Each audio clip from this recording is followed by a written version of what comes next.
जय हिंद दोस्तों, स्वागत करते हैं आपको एक नए वीडियो में। और आज के वीडियो में हम बात करने वाले हैं वंदे भारत को श्रीनगर में भारतीय रेलवे लेकर पहुंच रही है। तो ये कहां से कहां के लिए इस वंदे भारत का संचालन रेलवे करने वाली है और एक अलग वंदे भारत होने वाली है। अभी तो वंदे भारत एक दो रूटों पर नहीं बल्कि 65 से लेकर 66 रूटों पर ऑलरेडी वंदे भारत का संचालन रेलवे कर रही है, लेकिन इन सभी रूटों से अलग ये रूट होने वाला है। और इस वीडियो में मैं आपको बताने वाला हूँ कि आखिरकार भारतीय रेलवे श्रीनगर हो या कोई दर्शनीय स्थान, आखिरकार भारतीय रेलवे वंदे भारत का संचालन उसी रूट पर क्यों करती है जहां पर ज्यादातर सैलानियों का आना जाना रहता है। ऐसे तो वंदे भारत के लिए एक दो नहीं बल्कि सैकड़ों रूट है, लेकिन उसमें भी भारतीय रेलवे बहुत ही चुनिंदा रूटों पर वंदे भारत का संचालन करती है।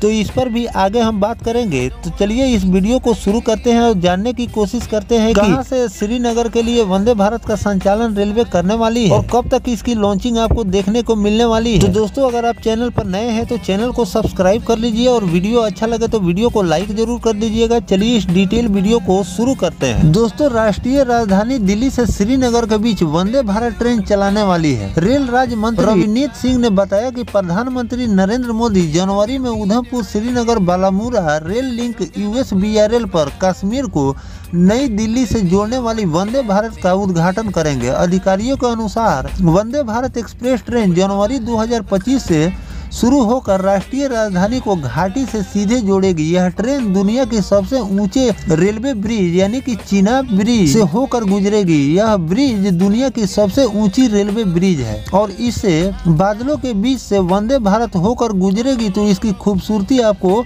देखते ही बनेगी। रेलवे ने USBRL परियोजना 272 किलोमीटर में से 255 किलोमीटर का काम पूरा कर लिया है, जिससे कटरा और रियासी के बीच सिर्फ 17 किलोमीटर का एक छोटा सा हिस्सा दिसंबर तक पूरा हो जाएगा। तो दोस्तों, ये जो रूट है 272 किलोमीटर का लंबा रूट है। ऐसे तो रेलवे एक दो नहीं बल्कि भारत में ऐसे कई रूट है जिस पर रेलवे काम कर रही है, लेकिन ये 272 किलोमीटर का जो काम है ये देखने में तो आपको 272 किलोमीटर दिख रहा है कि हाँ रेलवे ऐसे कई रूट तैयार करती है, लेकिन इसमें पहाड़ पुल ऐसे पहाड़ी इलाके में रेलवे ये काम कर रही है जहां पर 2 किलोमीटर और समतल जमीन पर 50 किलोमीटर के बराबर इस रूट पर रेलवे को काम करनी पड़ती है। तो ये एक बहुत ही कठिन रूट पर रेलवे ने अपनी चुनौती पूरा की है और 272 किलोमीटर का जो डिस्टेंस है उसमें लमसम 255 किलोमीटर रेलवे ने कवर कर ली है और मात्र 17 किलोमीटर का डिस्टेंस और बचा हुआ है जिसको रेलवे बहुत जल्द पूरा करने वाली है, जिससे ये पूरा रूट कंप्लीट हो जाने वाले हैं। जनवरी में प्रधानमंत्री के कार्यक्रम के अनुसार उद्घाटन होगा। रेलवे के अधिकारी के अनुसार इस साल दिसंबर तक यह परियोजना पूरी होने की उम्मीद है। उन्होंने आगे कहा कि लोगों की सुरक्षा सर्वोपरि है, हर एक पहलू की जांच की जानी है और इन सभी चीजों का बड़े पैमाने पर गहन निरीक्षण किया जा रहा है। अधिकारी और तकनीकी टीमें बार बार दौरा कर रही है ताकि इसमें किसी भी प्रकार की कोई त्रुटि न रह जाए, ताकि यह सुनिश्चित किया जा सके कि सब कुछ मानक के अनुसार ही किया गया है और सब कुछ सही है।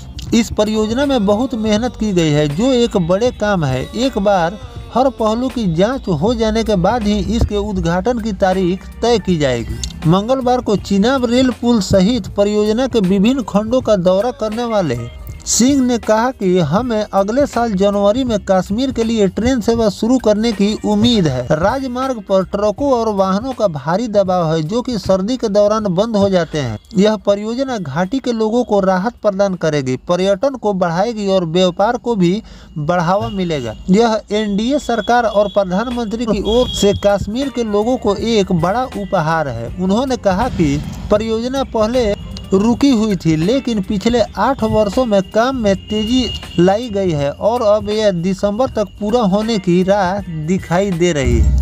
तो दोस्तों, ऐसे तो वंदे भारत का संचालन रेलवे एक दो नहीं बल्कि कई रूटों पर कर रही है, लेकिन USBRL पर वंदे भारत का पहुंचना यानी कि खूबसूरती को करीब से देखने का मौका लोगों को मिलने वाला है। इसीलिए रेलवे उस रूट पर वंदे भारत का संचालन करने की तैयारी पूरी कर ली है, जो कि आपको 1 महीने बाद यानी कि जनवरी माह में रिपोर्ट के हिसाब से जनवरी माह में रेलवे चलाने वाली है और पहली बार आपको सबसे ऊंचे ब्रिज यानी कि चिनाब ब्रिज पर वंदे भारत को रेलवे दौड़ाने वाली है।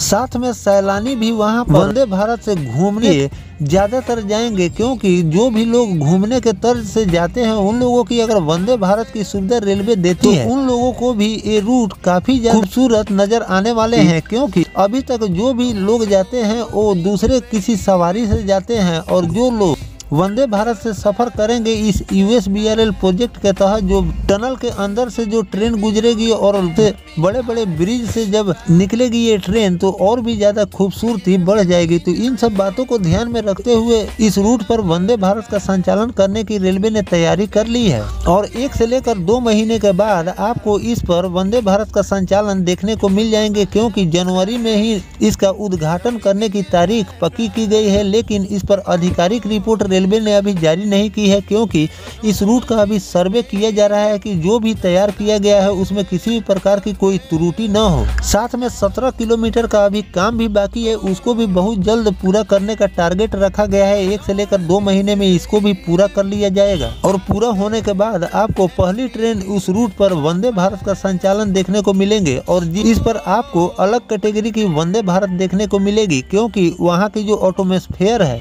अपने देश के हिसाब से कुछ अलग का वहाँ पर मौसम रहता है, उसके हिसाब वंदे भारत को डिजाइन किया गया है। और उसी वंदे भारत को रेलवे USBRL प्रोजेक्ट यानी कि श्रीनगर और दिल्ली के बीच इस ट्रेन का संचालन रेलवे करने वाली है। तो दोस्तों, जो भारतीय रेलवे इस रूट पर वंदे भारत का संचालन करने की तैयारी कर रही है, इस पर आपकी क्या राय है कमेंट सेक्शन में जरूर बताइएगा, और इस पर कोई अपडेट निकल कर सामने आएगा तो वो भी जानकारी मैं आपको लगातार देता रहूंगा। फिलहाल दोस्तों, ये जानकारी आपको कैसा लगा कमेंट सेक्शन में जरूर बताइएगा। मिलते हैं किसी नेक्स्ट टॉपिक कोई नई जानकारी के साथ, तब तक अपने भाई को दीजिए इजाजत। जय हिंद, जय भारत, वंदे मातरम।